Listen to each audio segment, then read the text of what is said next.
संक्षिप्त टिप्पणी बोलिए। देखिए, मुद्दे कई सारे रहे जो बीजेपी के हार का कारण बने। देश में मोदी भले ही प्रधानमंत्री बनने जा रहे हैं, सरकार बना रहे हैं, लेकिन उत्तर प्रदेश में बीजेपी हार गई है और बुरी तरह से हारी है। चाहे 2014 से तुलना करेंगे आप, चाहे 2019 से। देखिए, अग्निवीर जैसी योजना, बच्चों के परीक्षा और नौकरी का मामला, और बार बार प्रत्याशी का न बदलना, संविधान अंबेडकर का खतरे में होना, ये 4-5 ऐसे मुद्दे हैं जिन पर भाजपा को हार मिली है। और भाजपा इन चीजों को जानती थी। उसको पता चल गया था कि दलित उनसे नाराज हो रहा है, खिसक रहा है, अंबेडकर वाला मुद्दा, संविधान के खतरे वाला मुद्दा चल गया है, इसको रोका जाए। लेकिन इसी बीच एक बयान आया कि संघ की अब हमें जरूरत नहीं है। तो संघ शायद पता नहीं कितना सक्रिय हुआ, ये भी एक बहुत बड़ा फैक्टर बना जिसकी वजह से भाजपा कमजोर हुई। पन्ना प्रमुख पन्ना हाथ में लिए रहे, घर तक पहुंच पाए कि नहीं पाए ये देखना होगा। लेकिन पश्चिमी उत्तर प्रदेश से जो भाजपा की हवा बिगड़ी, उसके बाद से वो संभल नहीं पाई आखिरी तक। ब्रजेश जी, लाभार्थियों की जिस उम्मीद पर भाजपा बैठी थी, वो लाभार्थी उसमें बहुत बड़ी संख्या मुसलमानों की भी है, लेकिन वो भाजपा के साथ नहीं आए। सरकार की योजना का उनको लाभ मिला। ये मुगालता बीजेपी को नुकसान पहुंचाने वाला रहा कि राशन से वो आगे बढ़ जाएंगे, राशन उनको फायदा देगा। लेकिन एक एक घर में 2-2 राशन कार्ड पे राशन लेने वाले राशन बेच के गांव में बैठ के बीड़ी पीते रह गए, वोट देने नहीं गए, और गए तो सपा में वोट डाल आए। बनिया व्यापारी वर्ग वोट देने नहीं निकला, जो बीजेपी का बहुत बड़ा नुकसान है। शहरी क्षेत्रों में ये आप देख सकते हैं। अब बात आती है कि जो आरोप प्रत्यारोप हुए, समाजवादी सपा को समाप्तवादी पार्टी कहा, कहते थे कि एक इनोवा में बैठ के पूरा घर संसद में चला जाएगा, इतने लोग जीतेंगे, और आज 37 सीटों पर वो जीत गए। कहते हैं इनके यहाँ पार्लियामेंट की कोई बोर्ड की बैठक नहीं होती, ये सब जब नाश्ते की टेबल पे बैठते हैं वहीं पार्लियामेंट बोर्ड की बैठक कर लेते हैं। अब तो संसद में देश की तीसरी सबसे बड़ी पार्टी हो गई। तो अखिलेश यादव आज देश में तीसरे सबसे बड़े दल के नेता बन गए हैं, और उन्होंने अपनी पार्टी को भी तीसरी सबसे बड़ी पार्टी बनाकर भाजपा और कांग्रेस के बाद पूरे राष्ट्रीय स्तर पर एक बड़ी पहचान बनाई है। अब वो एक बड़ी आवाज संसद में होंगे। देखिए, भाजपा क्या इस बात से आप सहमत हैं कि मुख्यमंत्री योगी आदित्यनाथ बीजेपी के लिए एक बड़ा पिलर बने, अन्यथा बीजेपी का बड़ा नुकसान उत्तर प्रदेश में और भी हो सकता था? देखिए, बीजेपी पूरी तरह से डीरेल हो रही थी, लेकिन ये जो अतीक अहमद और मुख्तार अंसारी माफिया और बुलडोजर वाला मामला था कानून व्यवस्था पर, इसने योगी सरकार ने इसको बीजेपी को ताकत दी। और यही वजह है कि वो गोरखपुर मंडल में भाजपा सारी सीटें लगभग बचाने अपनी कामयाब रही है। तो ठाकुरों के एक नेता के तौर पर भी योगी आदित्यनाथ को लोग मानते हैं। हालांकि 2 विधायक वाले राजा भैया ठाकुरों के सबसे भारी भरकम नेता बने, और उनकी ऊपर जो हमले हुए उसकी वजह से बीजेपी को बड़ा नुकसान हुआ। ये भी राजभर, निषाद, अनुप्रिया, ये अच्छा एक बड़ा मसला चल रहा है ये कुर्मी कुशवाहा कम्युनिटी का, और विशेष तौर पर कुर्मी कम्युनिटी का। ये क्या बीजेपी से शिफ्ट हुए हैं? सपा के 7 मेंबर ऑफ पार्लियामेंट जीत कर आए हैं कुर्मी बिरादरी से। देखिए, जहां भाजपा 1% 2% वोट पे लगी थी, जैसे राजभर हो गए, चौहान हो गए, निषाद हो गए, वहां पर समाजवादी पार्टी ने एक नया समीकरण बनाया।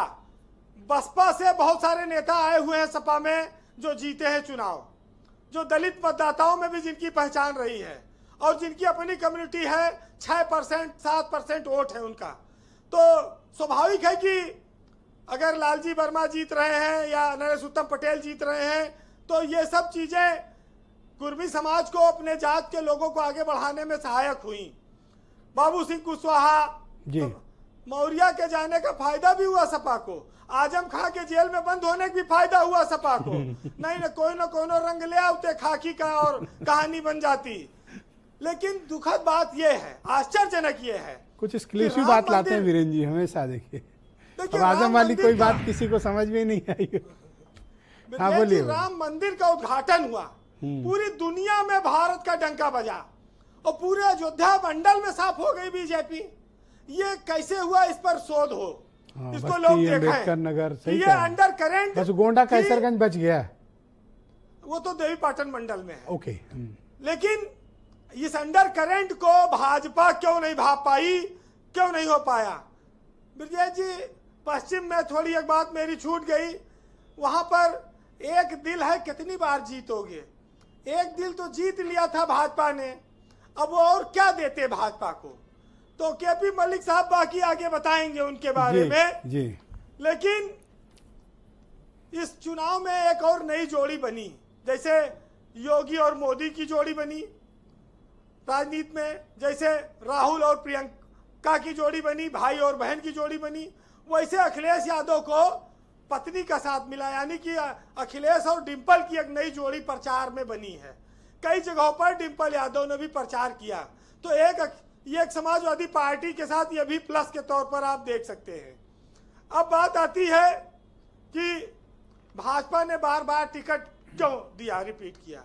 मैंने एक दिन कहा था आपको कि अपनी औलाद चाहे जितनी बिगड़ैल हो, खराब हो, लेकिन शादी के कार्ड पर सुपुत्र ही लिखना पड़ता है, मजबूरी है कि उसी से शुरू होता है, चिरंजीव ही लिखना पड़ता है, तो वो लिखवाना पड़ा भाजपा को, और कोई बात नहीं है। इसी के वजह से सब चीजें रही हैं। ये चिरंजीवों ने तो कांड कर दिया भाई, अब ये तो समस्या तो हो गई, अब ये तो आकलन हो ही रहा है। लेकिन आज देश में भाजपा ने, उनके एनडीए को बहुमत तो मिला ही गया है, उनकी सरकार बनेगी, उनको कोई खतरा नहीं है। लेकिन ये चुनाव उत्तर प्रदेश के विधानसभा के लिए आगे का एक नई चुनौती तैयार कर रहा है, और इसको बीजेपी को देखना, ये पिच एक नई तैयार हुई है। अब ये 3 साल में बीजेपी इस पिच को कैसे बनाएगी, मेंटेन करेगी, रोकेगी, सपा को रोक पाएगी वो कांग्रेस को, ये उसको तय करना है। अब देखो नैरेटिव तो यही गया ना कि पिछड़ा बीजेपी से शिफ्ट हो गया, एससी बीजेपी से शिफ्ट हो गया, ठाकुर बंट गया, यही गया नैरेटिव। तो भाई 10 साल में पहले आया था आपके पास दलित, ठाकुर भी आया था, नहीं रोक पाए, चला गया।